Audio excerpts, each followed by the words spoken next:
अस्सलामु अलैकुम वरहमतुल्लाहि वबरकातुहू।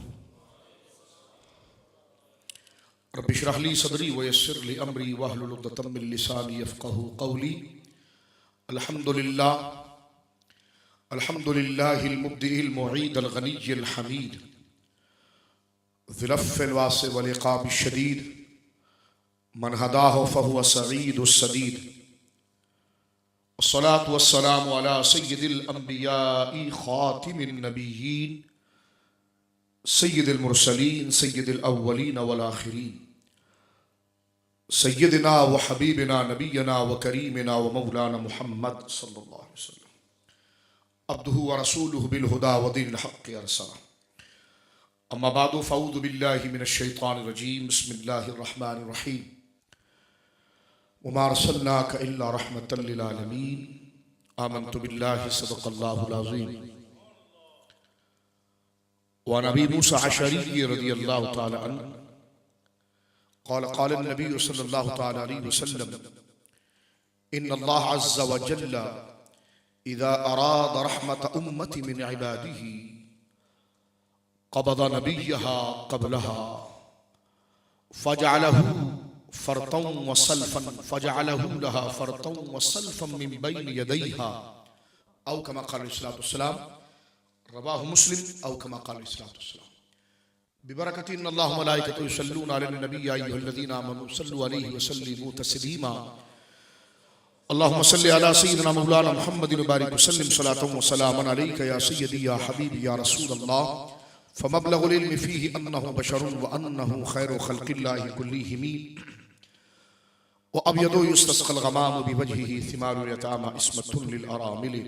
मौलाया सल्लि व सल्लिम दाइमन सरमदा अला हबीबिका खैरुल ख़ल्क़ि कुल्लिहिम। अल्लाह की हम्द व सना नबी करीम साहिब तकरीम बाइस तख़लीक़ अर्ज़ व समा सल्लल्लाहु अलैहि व आलिहि व सहबिहि व बारक वसल्लम की बारगाह मुक़द्दसा में इंतहाई मोहब्बत व अक़ीदत के साथ दुरूद व सलाम पेश करने के बाद तमाम तारीफ़ अल्लाह वहदहु ला शरीक के लिए है। मैं इस मस्जिद शरीफ की इंतज़ामिया का और इस मस्जिद शरीफ के मुक़द्दस ओहदों पर फाइज तमाम मुखलिसीन का, मस्जिद के खतीब साहब क़िबला मद्दज़िल्लहुल आली का, इमाम साहब क़िबला का, आप तमाम अहले मोहब्बत का, अहले मोहल्ला का और आप तमाम उश्शाक़ान मुस्तफ़ा सल्लल्लाहु अलैहि वसल्लम का मैं बेहद मशकूर हूँ, ममनून हूँ कि इस मुबारक बज़्म में जो आक़ा अलैहिस्सलातु वस्सलाम के ज़िक्र मनाक़िब और ज़िक्र अज़मत व शान के हवाले से ये बरगुज़ीदा और ये पाकीज़ा बज़्म जो आपने मुनक़्क़िद की है, सजाई है, आप तमामी दोस्तों की ख़ास शफ़क़त से इस अहकर को हाज़िरी का शर्फ़ हासिल हुआ।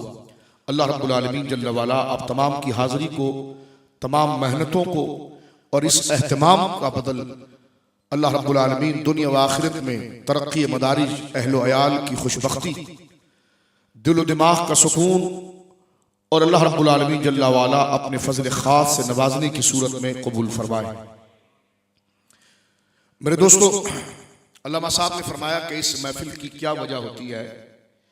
तो देखिए, महफिल मिलाद शरीफ जो अहले हक़, अहले इस्लाम, अहले सुन्ना करते हैं, इसका मकसद सिर्फ ये होता है कि ऐसी बज़्म, ऐसी गैदरिंग, एक ऐसी मजलिस सजाई जाए जिसमें आक़ा अलैहिस्सलातु वस्सलाम के वो फ़ज़ाइल, वो करामतें कि जो ख़ास तौर पर आपके नस्ब पाक, आपके ख़ानदान और आपकी पैदाइश के हवालों से और जिस करामत व इज़्ज़त के साथ और जिस अज़मत व शान के साथ आप दुनिया में जलवगर हुए और उस तमाम चीज़ों को जो अल्लाह ने और ख़ुद नबी पाक सल्लल्लाहु अलैहि वसल्लम ने ज़िक्र फरमाया कुरान में और अहादीस में, वो तमाम अज़ीम वाक़यात मौजूद हैं, एक बज़्म लगाकर उसको बयान करना, ये महफिल मिलाद है।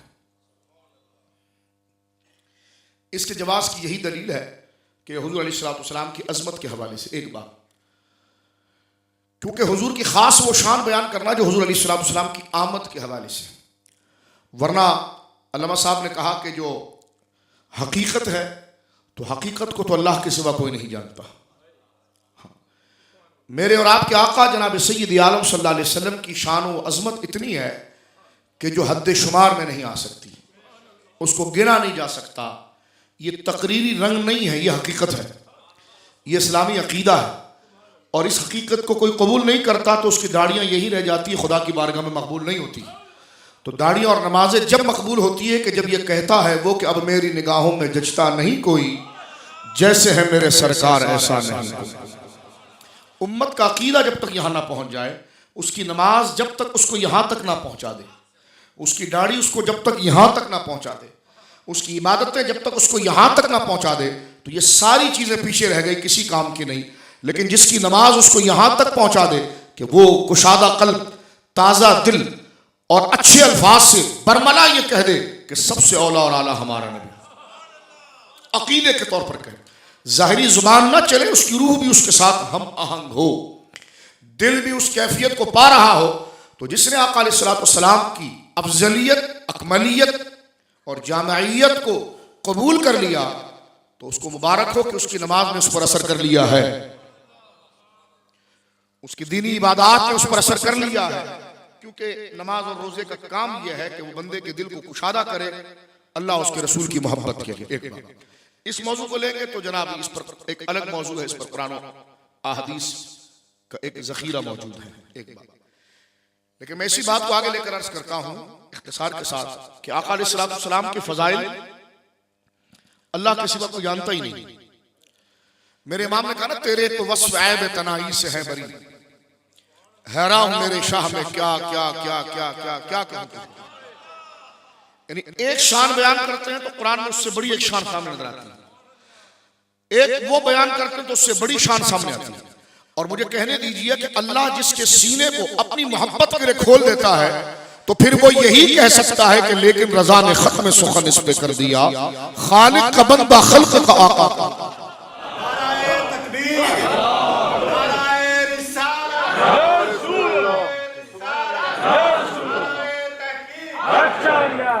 इसलिए कि हुजूर सैयद आलम सल्लल्लाहु अलैहि वसल्लम की शान मुकम्मल इंसान बयान ही नहीं कर सकता, उसका इजमाल बयान कर सकता है कि आप अल्लाह के बंदे हैं, अल्लाह के रसूल है, बस।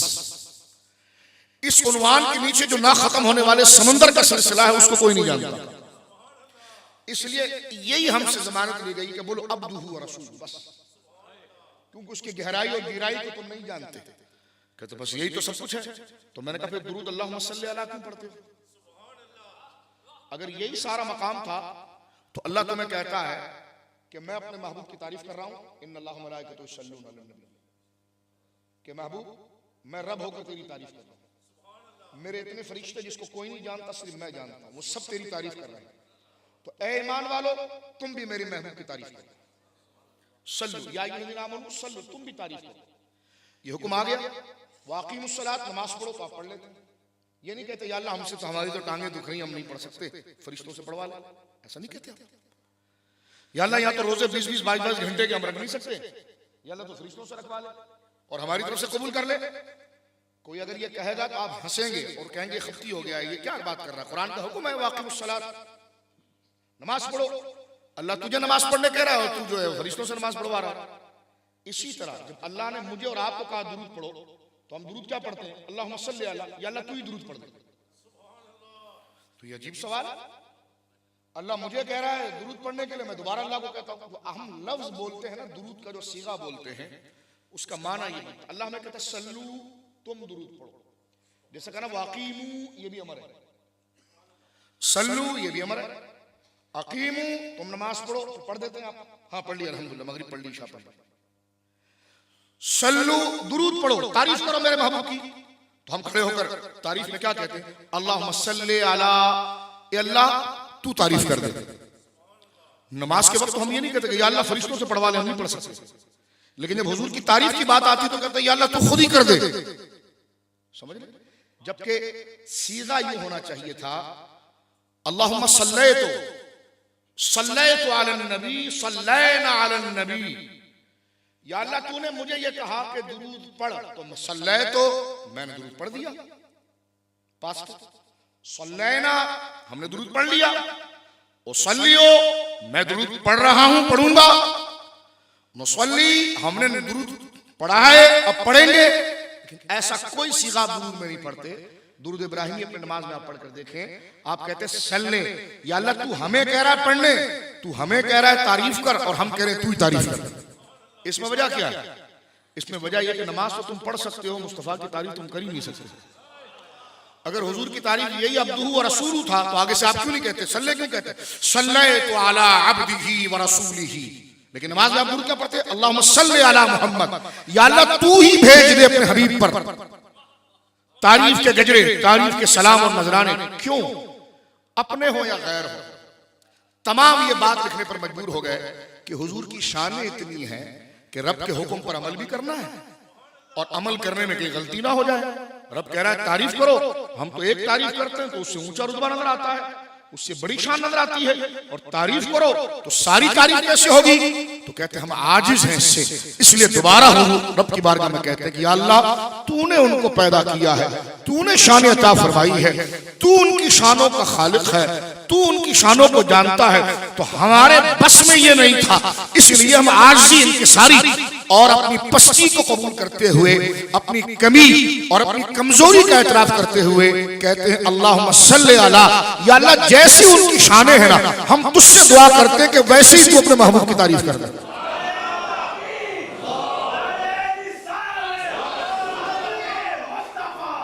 अब इस पर गौर करें, गौर करें। नहीं आप तो बहुत बढ़ा रहे हैं। तो मैंने कहा बड़ा आप रहे, आप अल्लाह आपको कह रहा है, हमसे कहते हो आपने तो बहुत बड़ा दिया। ओ बहुत बड़ा। मैंने कहा इससे बड़ी बड़ाई क्या होगी? इसको आप शिर्क क्यों नहीं बोलते? अल्लाह कह रहा दुरूद पढ़ो, तुम कहते हो या अल्लाह तू दुरूद पढ़। क्यों? कहते हुजूर की जात बहुत बड़ी है। तो मैंने कहा बड़ा तो दिया आपने, मुशरिक क्यों नहीं हुए?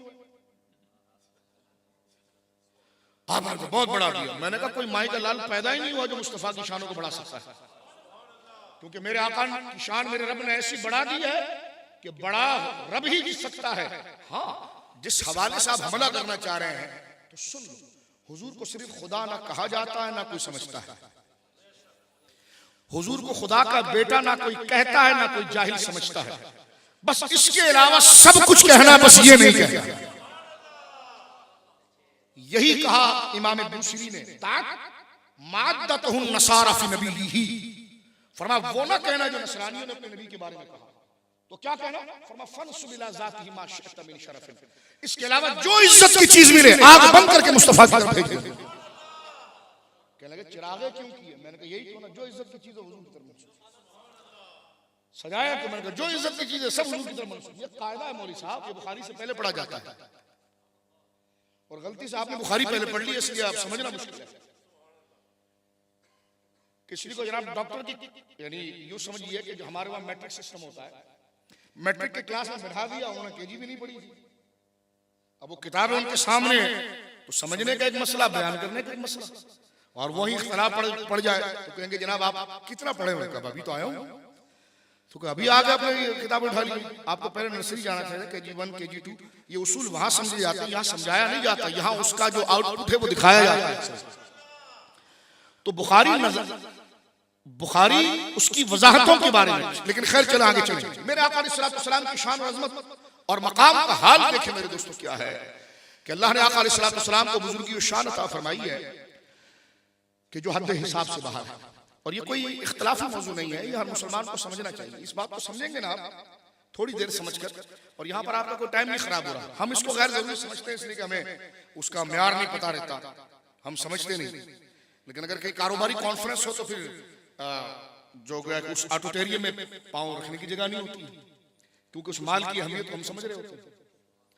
लेकिन दीन के हवाले से कुछ हमारा मामला थोड़ा कमजोर होता है, तो इस हवाले से ये टाइम ज्यादा हो गया, ये क्या हो गया। तो ये वो दौलत बचाने की बात आपको की जा रही है, इस चीज को आप समझ लेंगे ना तो फिर ये दौलत कोई आपके दिल से नहीं निकालेगा।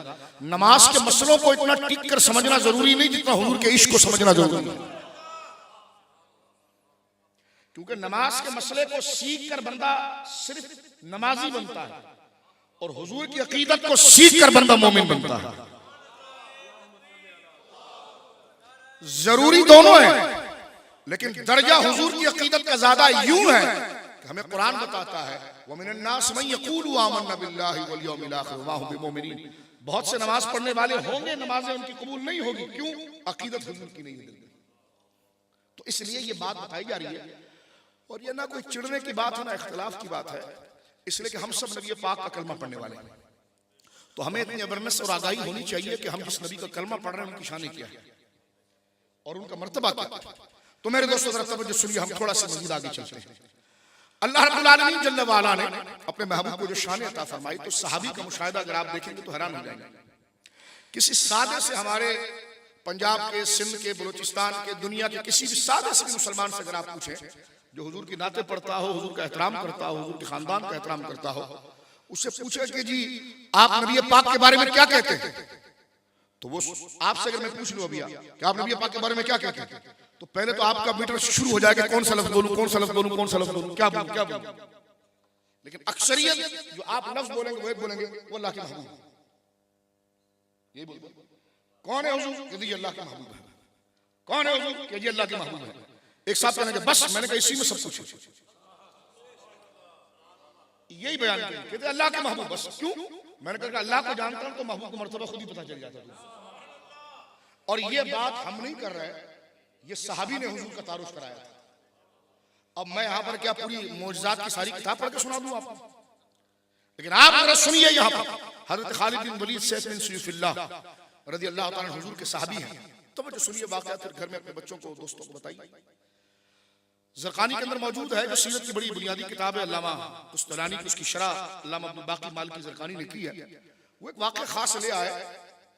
वो कहते हैं हज़रत खालिद बिन वलीद रज़ियल्लाहु ताला ने किसी जंगी मुहिम पर सरकार के सहाबा की क़यादत करते हुए जा रहे थे। रात का वक्त हो गया, तो रात को वो रुक गए। तो जिस गांव में रुके थे, जिस विलेज में वो रुके थे, तो उस गांव का जो वडेरा था, जो बड़ा था, जो चौधरी था, या जो मालिक था, या जो भी था, जो कहा जाता है, ठीक है, वो था। उसको पता चला कि मोहम्मद सल्लल्लाहु अलैहि वसल्लम का कलमा पढ़ने वाले आए हैं। तो उसने अपने नौकर को भेजा, उससे पूछा, पूछो इनका जिम्मेदार कौन है, इसमें बड़ा कौन है। तो उन्होंने कहा जी वो है, उनका नाम खालिद है। वो तो कहा उनसे टाइम लो, हम उनसे मिलना चाहते हैं। कहा ठीक है, मुलाकात कर ले। आगे वो उन्होंने मुलाकात करके उन्होंने अपने तासुर और अपने मुतासिर होने का इजहार किया। उसने कहा मैंने आपके नबी का नाम सुना हुआ है और मैं बहुत ही अच्छा है कि आप आ गए, तो आप उनकी तर्जुमानी कर दें कि वो कौन है। तो उसने एक जुमला कहा, अभी यूसुफ भाई किबला भी पढ़ेंगे और नाथवा पढ़ेंगे, ये फकीर भी कुछ बातें अर्ज कर रहा है, तो तवज्जो से सुने आप। खालिद बिन वलीद से पूछा उस बंदे ने कि सिफ लना मोहम्मद, बोलिए सल्लल्लाहु अलैहि वसल्लम। और ये आदत बना लीजिए कि सरकार का इसमें जात आए ना मोहम्मद, तो फिर चुप नहीं रहना, वरना सब चुप हो जाएगा। इस पर दुरूद पढ़ने की आदत डालें, ये इस्लाम का तरीका है। और इस पर मैं अभी बताता हूं कि ये क्या है। इस महफिल में तो आदाब हम सीखे, डांट नहीं, हम तो सीख रहे हैं। तो सीखने के हवाले से एक बात मैं आपके सामने जिक्र कर रहा हूं, तो तवज्जो से सुने। हजरत खालिद बिन वलीद रज़ियल्लाहु ताला अन्हु से उसने पूछा, सिफ लना मोहम्मद सल्लल्लाहु अलैहि वसल्लम, मुझे मोहम्मद सल्लल्लाहु अलैहि वसल्लम की शानें बताओ। अब सहाबी हैं, वो सब जानते हैं, उन्हें ना इस वक्त कोई दावा को जोड़ने की जरूरत है, ना नेट की जरूरत है, ना बुखारी उठाने की जरूरत, किसी की जरूरत है। उनको सब पता है कि हुजूर ने ऐलान नबूवत कब किया था, उमर शरीफ कितनी, वालिद का नाम क्या, वालिदा का नाम क्या, सब पता था। ये फर फर फर फर फर फर बोलना शुरू कर। मैंने कहा ये तो तुमसे ज्यादा साहबा जानते थे। साहबी से पूछा, सिफ लना मोहम्मद सल्लल्लाहु अलैहि वसल्लम, अपने महबूब जिनका नाम नामी इसमें गिरामी मोहम्मद है, उनकी शान जरा आप बता दीजिए। तो हजरत खालिद बिन वलीद ने सर मुकद्दस को झुकाया, तो कहा मैंने आपसे कहा कि आप अपने महबूब की शान और सिफात और शान बयान करें, और ऐसी बयान करें जो उनमें पाई जाती है और जिसको आप जानते हैं। तो मैं कहा ये नहीं हो सकता, तफसील में नहीं जानता। तो उसने कहा क्यों? फरमाया ला यमकिनु इहाता तो बिहा, इसलिए कि खुदा की कसम कोई जबान ऐसी बनी नहीं है जो मुस्तफा की तारीफ को घेर सके। तो वो हैरान होकर कहने लगा, उसका खुलासा मुझे बता सकते हैं? इतनी दूर से आपके पास आए, कोई समरी, कोई मुख्तसर तारुफ, कोई लुबे लुबाब, तो कहा वो तो मैं बता सकता हूं, उससे तो मेरा ईमान वाबस्ता है। क्या वो क्या? तो फरमाया अर रसूल अला क़द्रिल मुरसलीन, मोहम्मद अरबी वो है जो भेजने वाले खुदा की शान है, भेजने वाले रब की शान है। यही तो सुन्नी कहता अल्लाह का महबूब। वो कहते और क्या है? मैंने कहा यही है। और क्या है? मैंने कहा जिस खुदा को तुमने सजदा किया ना, उसकी मारिफत तुझे मिल जाती, तो फिर मुस्तफा करीम सल्लल्लाहु अलैहि वसल्लम के अंगूठे चूमने से तू पीछे कभी नहीं रहता।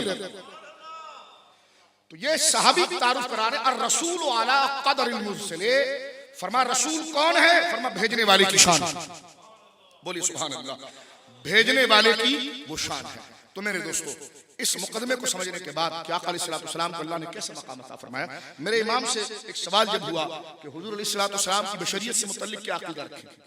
अब ये बच्चा भी तकरीर कर रहा था नूरानियत के ऊपर, काफी हवाले आपके सामने अंग्रेजी ज़बान में दिए। तो हुजूर अलैहिस्सलाम की बशरियत से मुतल्लिक क्या अकीदा रखना? क्या हुजूर को नूर कह दिया तो क्या हुजूर इंसान ना रहे, ये बशर ना रहे? तो ये लंबी बहसें हैं, लेकिन मेरे इमाम खुदा ने मलका दिया है कि वो बड़ी बहसों को वो नात की अशार में बयान करते हैं। उसके दो फायदे होते हैं, तीन फायदे। एक तो ये कि जब वो अशार आप पढ़ते हैं तो नात पढ़ दी आपने। दूसरा ये कि उसके पैगाम पर गौर करते हैं तो बड़ी बड़ी किताबों का इल्म भी आपको आ जाता है। और तीसरा ये कि दिल में हुजूर की मोहब्बत भी पैदा हो जाती है। तो यही अबहास जो अकीदे और इल्म कलाम की सारी किताबों में फैली हुई है कि किताबें लाकर यहाँ रखें तो मैं कहता हूँ 1 घंटे की महफिल में आधी मस्जिद है तो उसको देखो तो सभी भाग जाएंगे, इतना होगा। लेकिन सुनिए, मेरे इमाम ने एक शेर में जो शेर में उसका इजमाल बयान किया हुजूर की बशरियत वो क्या है। मुझे बताइए, इंसान का जो कद है, हाइट है, वो शुरू उसके सर से होती है, ठीक है, और खत्म पांव पर होती है। सर से लेकर पांव पर होती है। अब इस नक्शे को ज़हन में रखें। और मेरा इमाम कहता है हुजूर कौन है? फरमा अल्लाह की और रसूल अला क़द्रिल मुरसलिन। हुजूर अल्लाह की शान है, भेजने वाले की शान है। तो भेजने वाले को तू जानता है जिसने सूरज को लगाया हुआ है ऊपर। भेजने वाला वो है जो बगैर सुकून के आसमान को खड़े किए हुए है। भेजने वाला वो है जिसने समंदरों की तय इतनी जिसका इदराक तुझे नहीं। इस सूरज जैसे हजारों सैयारे ऊपर गायब है, तुझे नजर नहीं आते। भेजने वाला वो है कि जब फूल की पत्ती को तू देखता है, उसकी शुगुफ्तगी, उसकी ताजगी, उसकी नरमी, तो कहता रब्बना मा खलक़्त हाज़ा बातिला, मौला तूने क्या क्या चीजें बयान फरमाई है। भेजने वाला वो है जब तू स्नो को गिरता हुआ देखता है तो हाथ में उसको देखता है कितनी लतीफ सी चीज है और ये कैसे आसमानों से आ रही है। अगर किसी को कह दिया जाए कि 1 गिलास पानी लेकर मैनचेस्टर से बेडफोर्ड की चोटी पर पहुंचो तो उसके पसीने आ जाए, लेकिन वो कौन है जो इन पहाड़ों की चोटियों को पानी से तर करता है, स्नो से तर करता है, बर्फों से तर करता है? वो कौन है?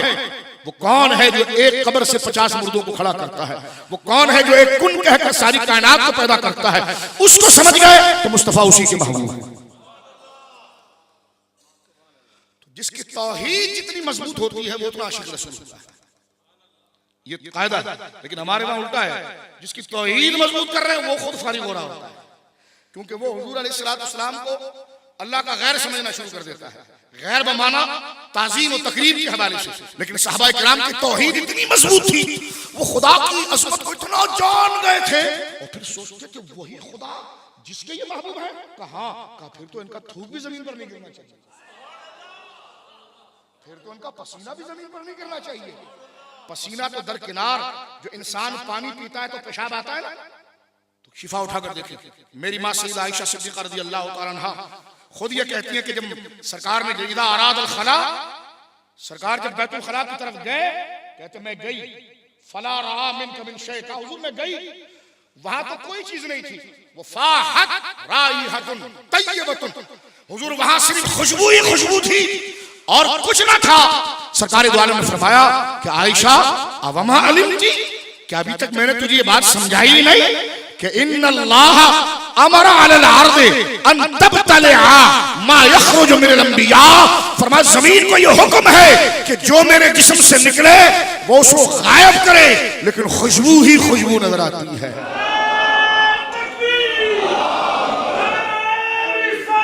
या रसूल अल्लाह, जिसने खुदा को जान लिया उसने फिर मुस्तफा को ऐसा जाना कि हुजूर की नस्लों के भी फिर उसने पांव छूए, हुजूर के शहर की मट्टी को चूमा। शिफा में देखिए काजी आज़म रहमहुल्लाह नकल करते हैं, हजरत अब्दुल्लाह इब्ने उमर, मवाहिद बाप का मवाहिद बेटा, बोली सुभान अल्लाह, मवाहिद बाप का मवाहिद बेटा, उस फारूक आजम का बेटा कि जिसने जब कलमा पढ़ा तो काबे के अंदर पड़े हुए बुत पर चढ़ाने लगे। उनके जरिए अल्लाह ने इज्जत अता फरमाई। और ये उनका बेटा शहजादा जिसके अंदर खुदा की वहदानियत का नजरिया और सिर्फ हस्बी रब्बी जल्लल्लाह और ला इलाहा इल्लल्लाह के कलमे का मजमून उनके दिल में इतना उतर गया है कि ये तौहीद की अलामत है। और अगर ये कहा जाए ना कि ला इलाहा इल्लल्लाह को समझना है तो उम्मत कहती है अबू बकर सिद्दीक को देखो, ला इलाहा इल्लल्लाह को समझना है फरमा फारूक आजम को देखो, ला इलाहा इल्लल्लाह समझना है तो उस्मान गनी को देखो, ला इलाहा इल्लल्लाह को अपने वजूद पर अप्लाई कैसे करेंगे, असदुल्लाह अल गालिब मौला मुर्तजा को। तवज्जो करें मेरे दोस्तों, तौहीद इश्क रसूल निकालती नहीं, तौहीद तो बीज है, बीज दरख्त को निकालती है, और बीज लग गई दरख्त नहीं आया, पता चला गलत जगह पर लगा दिया, या उस पर गलत पानी डाल दिया, या उसका ख्याल नहीं रखा, तो अंदर से कोई चीज में शुंडी मुंडी आ गई, लाल रुमाल लेकर उसने खा गई उसको। फरमाया ना, जब तौहीद का बीज लगता है और कोई मुर्शिद फार्मर को देखता है, तो फिर जब उस पर फल निकलते हैं, तो फिर जुबान कहती है अब मेरी निगाहों में जचता नहीं कोई जैसे है मेरे सरकार। तवज्जो करें मेरे दोस्तों, चंद मिनट मेरे पास, मैं इस बात को मुकम्मल कर रहा हूं और गौर करें आप। लोग कहते हैं तौहीद हम बयान करते हैं, मैंने कहा साहबा से बड़ी तौहीद आप जानते हैं। सहाबा की तौहीद जितनी मजबूत हुई वो उतनी आशिक रसूल बनी। इधर तो बात ही कुछ और है, यहां तो तौहीद मजबूत होती, ना तोड़ी तो चेहरा सपट। मैंने कहा क्यों, हाजमा खराब है? नहीं। मैंने कहा क्यों, कोई चीज बुरी लग रही है? नहीं। मैंने कहा चेहरा तो बहुत नरम होता है, ये तो एड़ी की तरह सख्त हो गया है, ये क्यों? मैंने कहा तौहीद किसी कलंदर ने लगाई नहीं है। अगर कोई शेख कामिल तुम्हें तौहीद लगाता ना, तो हुजूर का जिक्र नींद में भी आ जाए तो अपने आप से तुम्हें खुशबू आती। बोलिए सुभान अल्लाह। तो तवज्जो करें मेरे दोस्तों, तौहीद के बाद जब महफिल आप लगाते हैं ना, तो फिर पता चलता है वो बूटी काम क्या करती है, वो बीज काम क्या करता है। सुनिए मेरे दोस्तों, बाबा बुल्ले शाह को देखिए, तौहीद में इतने कामिल है, गौस ही गौस करते रहे, मीरा मीरा करते रहे, क्योंकि वो तौहीद का इजहार भी तो हो ना।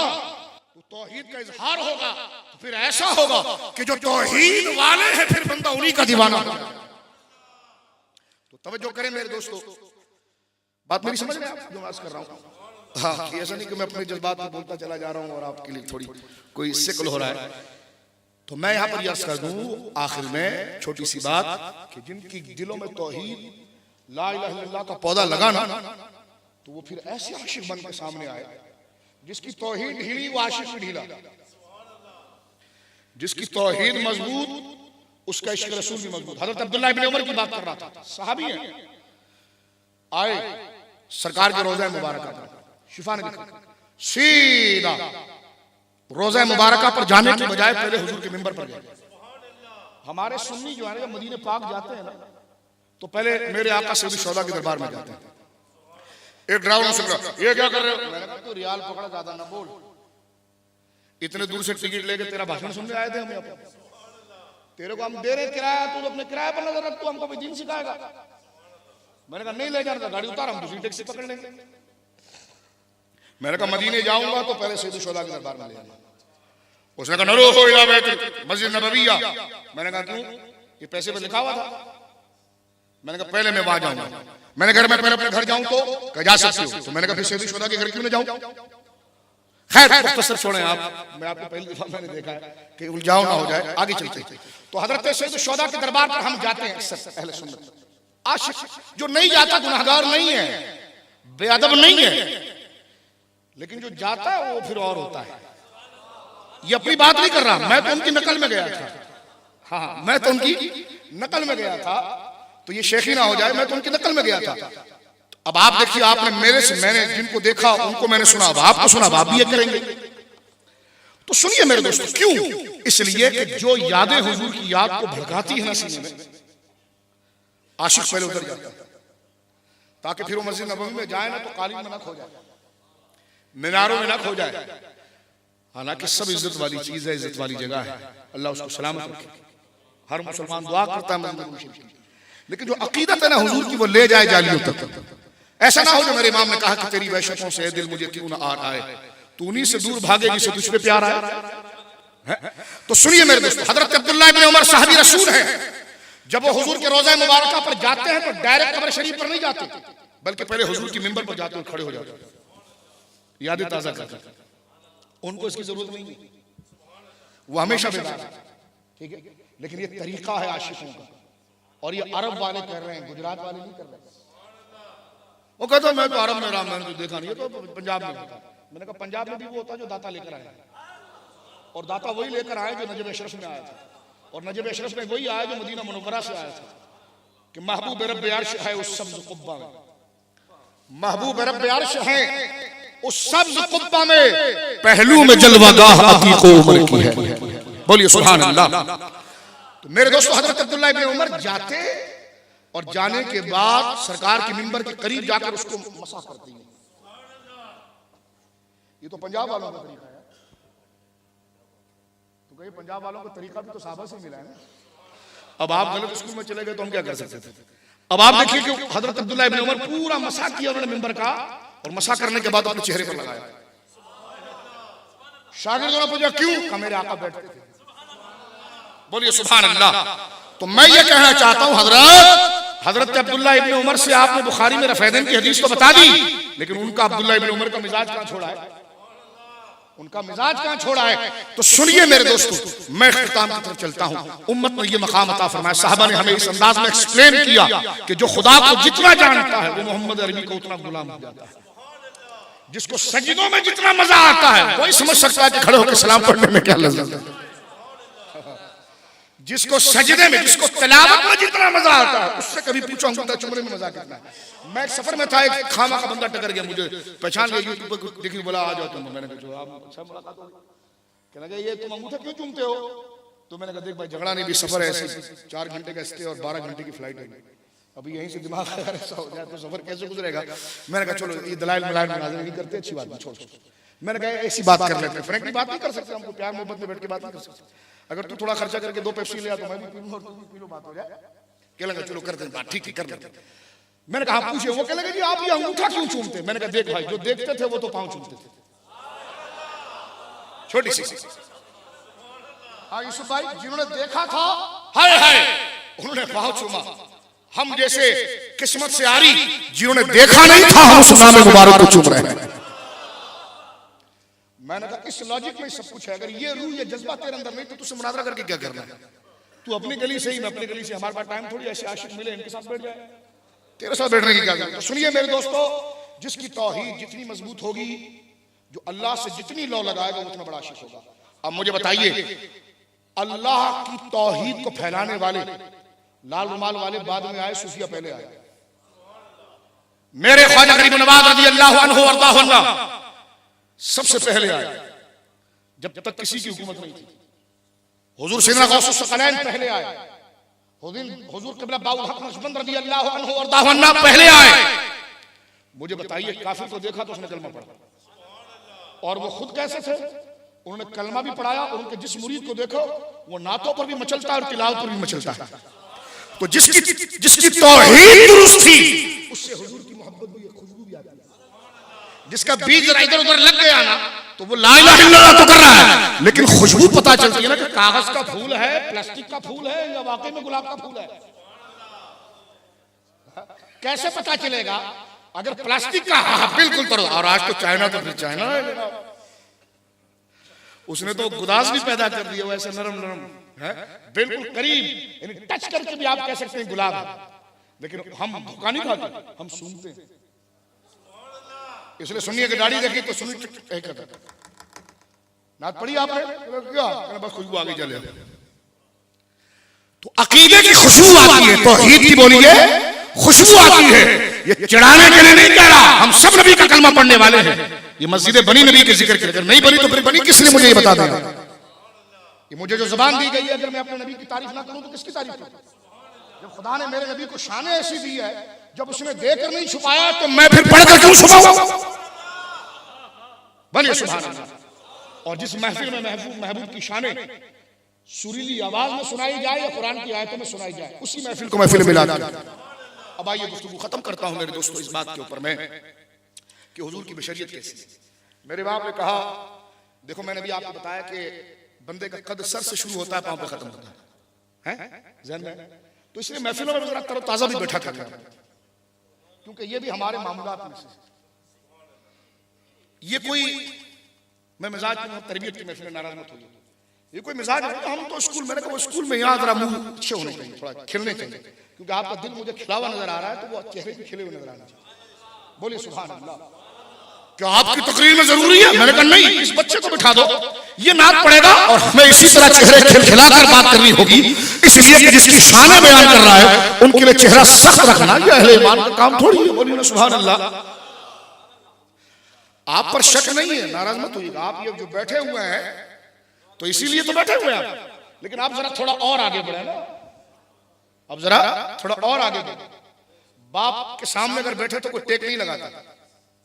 हाँ, अगर अब्बा ने कहा खैर है टेक लगा कर बैठे हो, अब्बा जी कमर में दर्द है, अच्छा चलो ठीक है।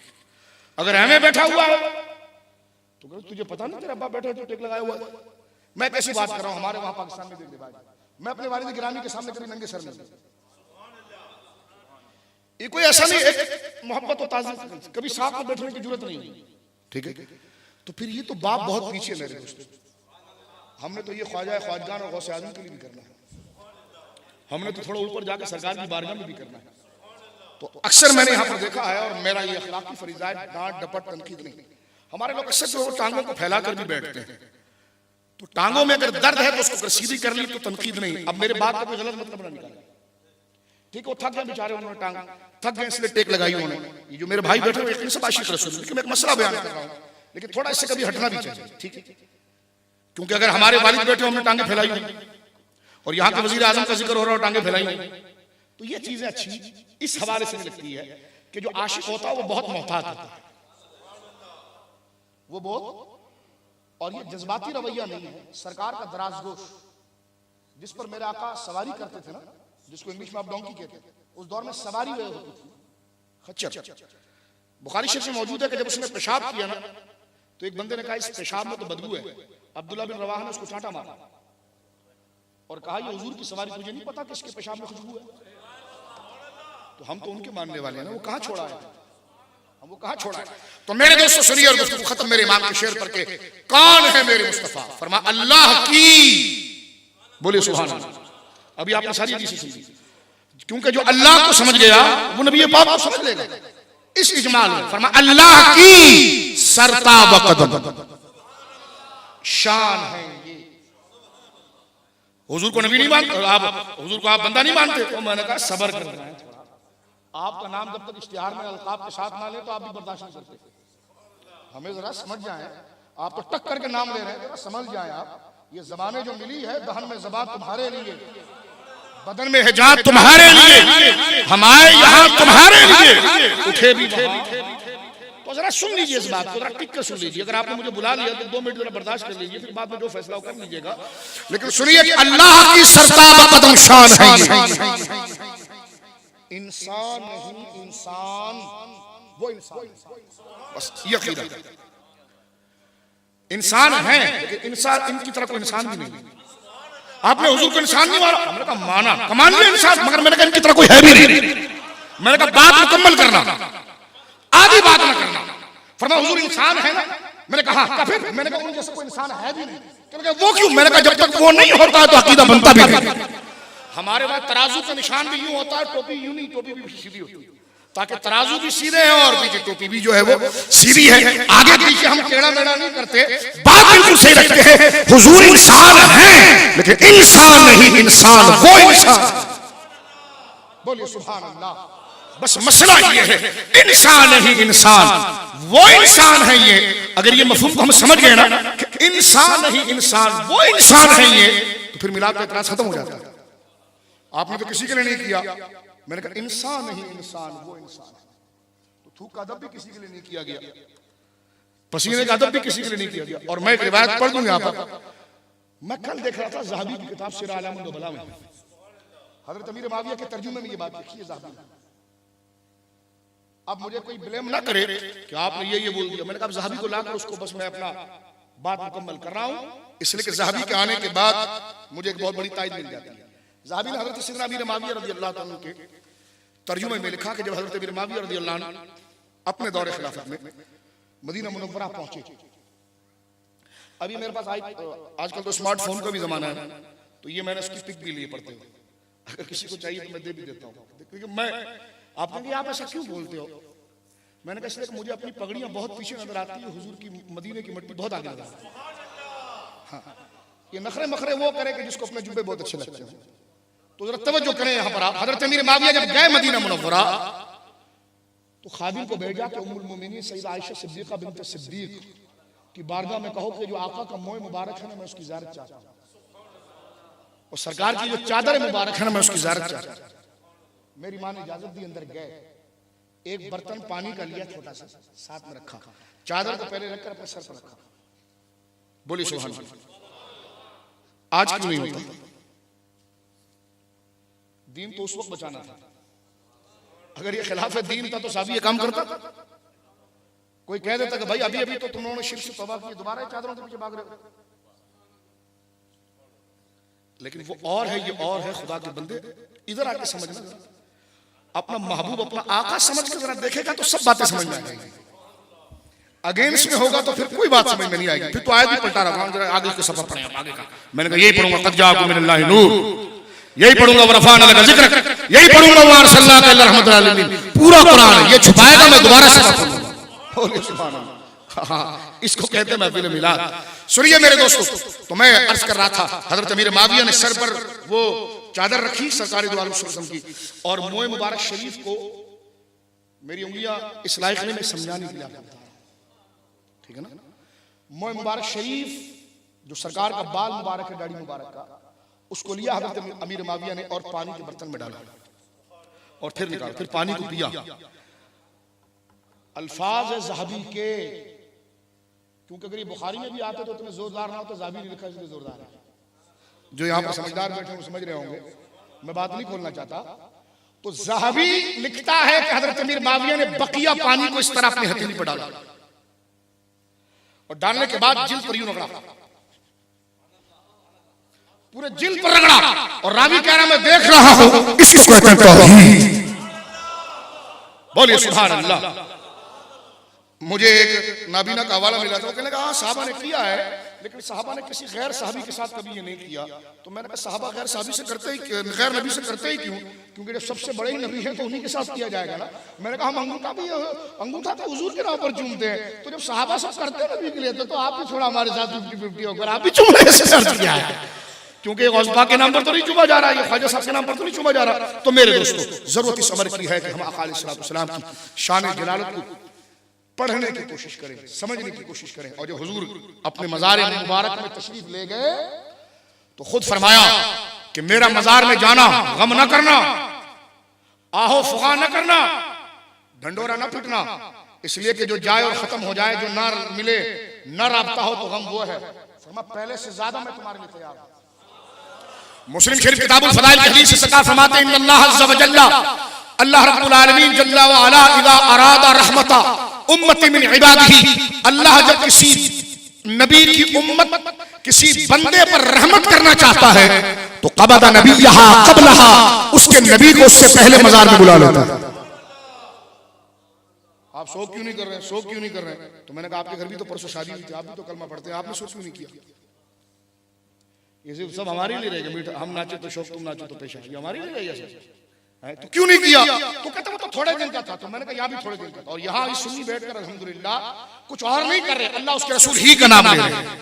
तो मेरे दोस्तों, सरकार ने फरमाया कि नबी पहले चला जाए, इसमें क्या लॉजिक है? नबी खबर में चले गए और अल्लाह सरकार फरमा रहे वो रहमत है, इसमें लॉजिक क्या है? तो सरकार ने खुद फरमाया इसमें लॉजिक ये है कि फजअलहु लहा फरतन व सल्फन मिन बैन यदैया। फर्त कहते हैं उसको कि किसी काफिले में आप जा रहे हो और आप थक जाए तो एक बंदा आपसे पहले जाए, वहां बिस्तर लगा के रखे, पानी तैयार करके रखे, पंखे खोल के रखे, जैसे आप पहुंचे तो कहेगी पानी पियो। तो ये बंदा जो पहले जाकर सारी आपकी थकन का इंतजाम करके रखता है, इसको कहते हैं फर्क। फरमाया नबी वो होता है जो उम्मत से पहले कब्र में जाकर उनके लिए फर्क होता है कि थक गए हो, जिक्र कर लिया है, अब आओ मैंने रब को राजी कर लिया है, अब कब्र में उतरते जाओ और जन्नत में दाखिल होते चले।